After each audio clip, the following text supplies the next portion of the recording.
Hello दोस्तों, आप सुन रहे हैं हॉरर स्टोरी फियर फैक्ट्स के साथ। आशा करता हूँ कि आप सब ठीक होंगे और आगे भी ठीक रहे। लेकिन कहते हैं ना, बुरे हादसे बताकर नहीं आते। ऐसा ही कुछ बुरा हादसा हुआ था ब्रिजेश के साथ। आखिर ब्रिजेश के साथ ऐसा तो क्या हुआ था जिस वजह से उसने अपनी नौकरी को त्याग दिया। तो आइए सुनते हैं ब्रिजेश के पॉइंट ऑफ व्यू से। दोस्तों, मेरा नाम ब्रिजेश है। अभी तो मैं एक अच्छी सरकारी नौकरी कर रहा हूँ, लेकिन कुछ सालों पहले मुझे अपना घर चलाने के लिए कोई एक प्राइवेट अस्पताल की एम्बुलेंस चलानी पड़ती थी। लेकिन उस दिन एक बुरा हादसा मेरे साथ हुआ, जिससे मैंने ये काम छोड़ लिया और मैं सरकारी नौकरी की तैयारी में लग गया था। उस दिन हुआ ऐसा था कि उन दिनों बारिश का मौसम था और उस रात धुआंधार बारिश हो रही थी। रात के लगभग 11:30 बज रहे थे और मेरे फ़ोन पे किसी का कॉल आता है। मैंने देखा कि फ़ोन अस्पताल के कंपाउंडर का था। उसने कहा कि एक महिला की डेड बॉडी है और मुझे इस डेड बॉडी को उनके घर पहुंचानी थी। इतनी धुआंधार भरी बारिश में और ऊपर से ये रात बहुत जोखिम भरा काम था। जैसे तैसे करके मैं अस्पताल पहुंचा तो वो लोग उस महिला की डेड बॉडी को मुर्दा घर से नीचे ला रहे थे और उन्होंने उस लाश को एम्बुलेंस में रखा। आज मेरा नसीब भी खराब था। मेरा सहकर्मी भी आज छुट्टी पर था, तो मुझे इस डेड बॉडी को अकेले ही ले जाना था। जैसे तैसे करके मैं अस्पताल से एम्बुलेंस को आगे के रास्ते पे ले जाता हूँ। बारिश अब और भी तेज़ हो गई थी और रास्ता भी बहुत लंबा था। सड़क पे शायद ही 1-2 गाड़ियाँ दिख रही थी। थोड़ी देर बाद अब बारिश एकदम से रुक गई थी। सिर्फ बिजली कड़क रही थी। रास्ते में थोड़ा आगे जाने के बाद एम्बुलेंस के पिछले वाले हिस्से में मेरे किसी चिल्लाने की आवाज़ आती है और ऐसा लग रहा था कि कोई ज़ोर ज़ोर से पिछले वाले हिस्से को खटखटा रहा हो। ये सुनते ही मेरे तो पसीने छूट जाते हैं, मेरी सांसें तेज हो जाती है। एक तरफ पूरा अंधेरा और ऊपर से अब कोई गाड़ी भी दिख नहीं रही थी। अब ये चीज़ होना थोड़ा ज़्यादा हो गया था। तो मैंने एम्बुलेंस को थोड़ा साइड में किया और डरते डरते पिछले वाले हिस्से को खोलने की कोशिश की। तभी एकदम से दरवाज़ा खुलता है तो मैंने जो देखा, मैं डर के मारे वहीं रोड पे गिर गया। मैंने देखा कि जिस औरत की डेड बॉडी थी वो जिंदा होके सफ़ेद कपड़ा ओढ़कर बैठी थी और बाल खोलकर उसका भयानक रूप दिखा रही थी और मुझे घूर रही थी। वो औरत एकदम से उठकर ज़ोर ज़ोर से बाल खोलकर बोलने लगती है, मुझे कहाँ लेकर जा रहे हो? मेरे तो पसीने छूट जाते हैं। फिर भी मैं घबराते हुए बोला कि बहन जी, देखो मैं आपको आपके घर ले जा रहा हूँ, पर आप जिंदा कैसे हुए? मेरी ये बात सुनकर उस औरत ने कहा, तुम लोगों ने जानबूझकर मुझे मुर्दा घोषित कर दिया। तभी मैंने उस औरत को कहा, ठीक है बहन जी, आपको आपके घर ले जाता हूँ, आप बैठो। मेरा इतना कहते ही वो महिला फिर से वही सीट पे बैठ जाती है और मैं ड्राइविंग सीट के पास आके उस महिला के घर वालों को फ़ोन करता हूँ। मैंने यहाँ जो हुआ उसके बारे में उन लोगों को बताया, लेकिन वो लोग मानने को तैयार ही नहीं थे, मानो कि उनको पहले से ही सब मालूम हो।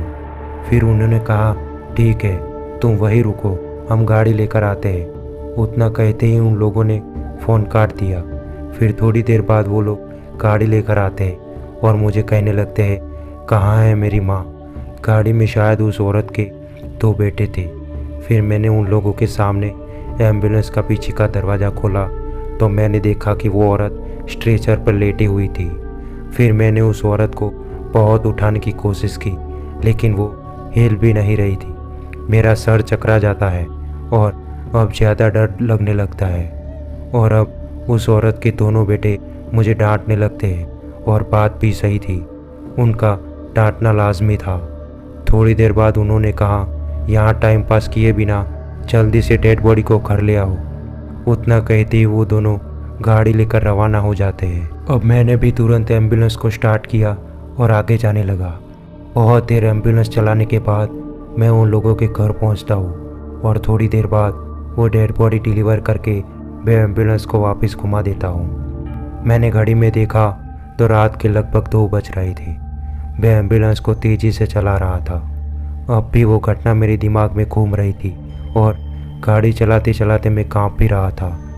मैं अभी थोड़ा ही दूर पहुंचा था कि एक अंधेरे से भरा कच्चा रास्ता शुरू हो गया। रास्ते पर एक भी लाइट नहीं थी और कोई भी गाड़ी भी नहीं आ रही थी। मैं धीरे धीरे आगे बढ़ रहा था कि तभी एकदम से एम्बुलेंस के टायर फटने की आवाज़ आती है और अब एम्बुलेंस आगे नहीं बढ़ रही थी। अब मेरी सांसें तेज हो रही थी, लेकिन फिर भी मैंने गाड़ी से उतरकर लाइट मार के देखा तो आगे के दोनों टायर पंचर हो चुके थे। मैं मेरे नसीब को दोष देते हुए वहीं निराश होकर बैठ गया कि तभी पीछे से दरवाज़ा खुलने की आवाज़ आती है। मैं एकदम घबरा जाता हूँ। फिर मैंने देखा कि अभी मैं जिस औरत की डेड बॉडी को उसके घर उतार कर आया था, वो औरत मेरे सामने खड़ी है। ये सब देखकर मेरे तो पैरों से ज़मीन खिसक जाती है। अब मैं पसीने से भीग गया था। जैसे ही वो औरत मेरे पास आती है, मेरी डर के मारे चीख निकल जाती है और आंखें भी फट जाती है। मैं वहाँ से जान बचाकर भागने लगता हूँ। मैं बहुत तेज़ भाग रहा था और मैं बहुत घबरा भी गया था। भागते भागते मुझे एक छोटा सा ढाबा दिखता है। वहाँ एक बूढ़ा चाचा खड़ा था। मैं उसके पास पहुँचा। उस चाचा ने मेरी हालत देखकर मुझे बिठाया और पानी पिलाया। फिर मैंने घबराते हुए पूरी बात बताई। फिर वो चाचा भी डर के मारे कांपने लगते हैं। फिर उस चाचा ने मुझे वहीं पीछे बने उसके घर में ले गया और थोड़ी देर आराम करने के बोला। आराम करते करते कब मेरी आंख लग गई मुझे पता ही नहीं चला। फिर जब मेरी आंख खुली तो लगभग सुबह हो ही गई थी। फिर मैंने मेरे सहकर्मी को फ़ोन किया और उसे इस ढाबे पे बुला लिया। उसके आने के बाद हम दोनों एम्बुलेंस जहाँ पड़ी थी वहाँ चले जाते हैं। फिर हम उस एम्बुलेंस के टायर को देखते हैं, लेकिन वो टायर अब वैसे के वैसे ही थे और उन टायरों में कोई पंचर नहीं था।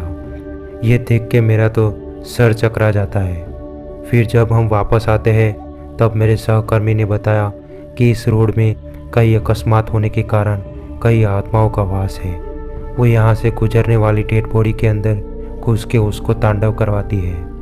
मेरे सहकर्मी की ये बात सुनकर मैं तो एकदम घबरा जाता हूँ और मेरी सांस अटक जाती है। फिर मैंने तुरंत ही दूसरे दिन इस नौकरी को अलविदा कह दिया और सरकारी नौकरी की तैयारी में लग गया और थोड़े साल बाद मुझे सरकारी नौकरी लग जाती है। पर दोस्तों, आज भी मैं इस घटना को याद करता हूँ तो मेरी रूह कांप जाती है। तो दोस्तों, आज की कहानी हम यहीं समाप्त करते हैं और आपके साथ भी ऐसी कोई घटना हुई हो तो आप हमारी इंस्टा आईडी पे शेयर कर सकते हो। तब तक के लिए चैनल को सब्सक्राइब कर देना ताकि हमारे वीडियो आपको सतर्क करते रहें। धन्यवाद।